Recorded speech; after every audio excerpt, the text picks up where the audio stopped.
is into this family history. Mhm. And of course, we don't go around telling that my grandmama's mother, was a lady in waiting to the Queen of Sweden. You know, don't make us any different. We're just us. Right. And when she started going back on this, she found this out. And I think I went up about 3 notches in their opinion. I never will forget the first time Brother Ken saw me after they found out about it. JT was getting some kind of award or something in school, and we had gone for it. And Brother Ken met us as we were going in, and he says, "Oh, we got royalty with us tonight." Said, That sounds like him. "It's just me, and ain't no different." But she has really, she's got a book this thick on Greg and Paula's ancestry, and they are related, but only through marriage. Right. Greg and Paula. Mhm. So it went. Okay, it went. It was Grandma Shell and you, right? And then Grandma Hut, right? And then where do we go from there? Well, after you go there, you got to go to Sweden. Because see, So Grandma Hut was the First one here. first one here? she was the only one in her. There were 2 girls and 3 boys in that family. And she was the only one born here. Mm. The other 4 were born in Sweden. And the oldest brother was left over there and didn't come over here till he was a grown young man. Her mother died in childbirth when she was somewhere around 2 years old.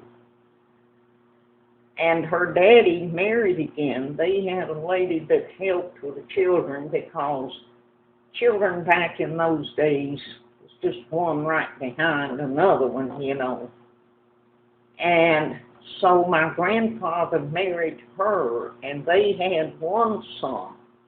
And when Grandmama was 5 years old, the way Grandfather and Grandmother met was he was a very good carpenter. And he did carpenter work in the king's castle. And that's how they met. And after she married a commoner, he was blackballed. Mm. So that's why they came to America. He couldn't get work over there.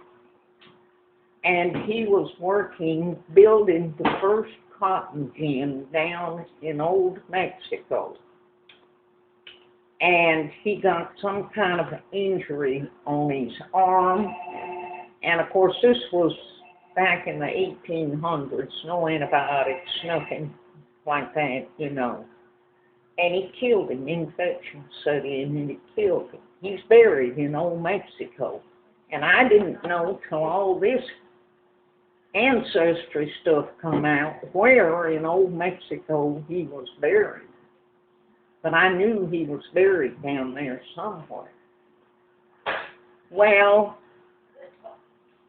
the stepmother put the children in an orphanage. They were trying to establish an orphanage in St. Louis, but you know, those things take money.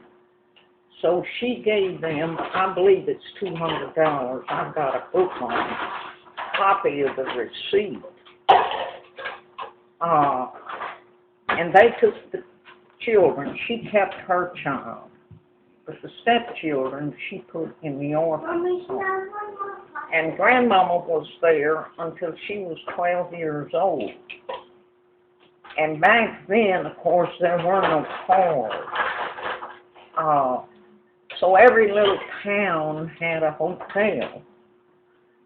And these people that ran this hotel in Palmyra, Illinois, came to the orphans' home in Gupper. Now, they could take children back then without adopting them, but they had to clothe them and feed them and educate them.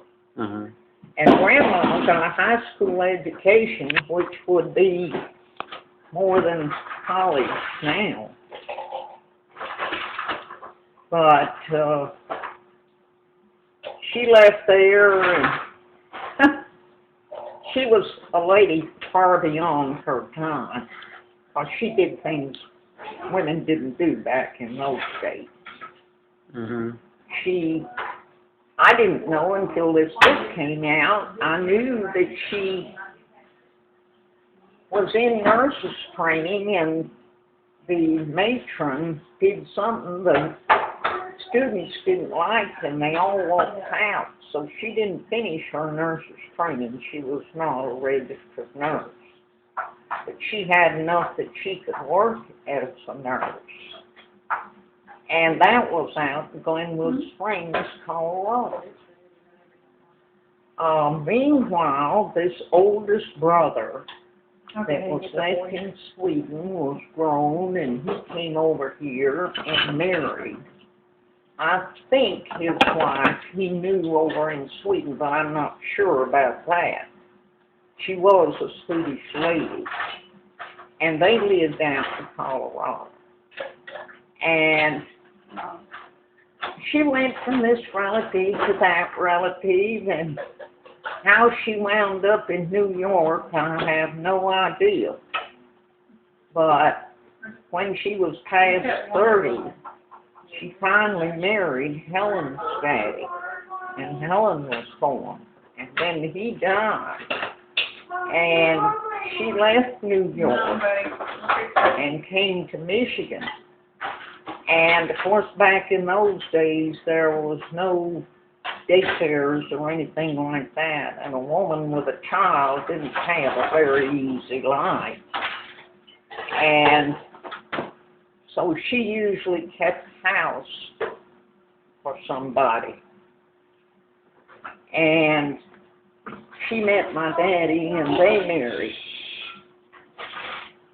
She was 37, Dad was 42 when I was born. Oh, wow. Aiden, hush. Please. They were in New York? Where were they? New York? When they met? No, they were in Michigan. Michigan, when they met. She had brought Helen, and I heard her tell one time about them riding on some kind of a ship that came on the Great Lakes, and I guess that's how she traveled from New York to Michigan. But anyway,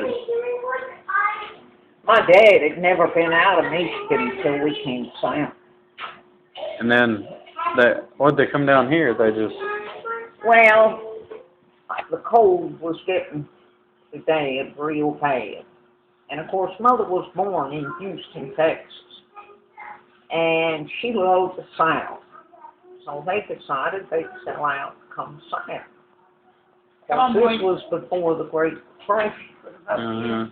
So they sold the place up there and bought one down here, and the guy that bought the place up there was gambling in oil stocks and lost his britches and threw the place back on them, and of course they couldn't pay for the place down here, and we moved 1, 2, 3, 4 times in 1 year. And then we lived a couple of years in a house that used to be over here, and then they bought this place. And the house that was there, I promise you, was nothing but a shack. Now, you can't imagine what a shack is. on there because they don't have them anymore. But it was old, rough, cut boards. Mhm. And where they nailed them, there was cracks that wide in the boards. There was no seating of any kind in that house. That was all that was between us and the outside. And they had old wood shingles on the house. There was a I felt it coming. I felt it. kitchen with Oh, my a roof goodness. that sloped down like this instead of like the kitchen is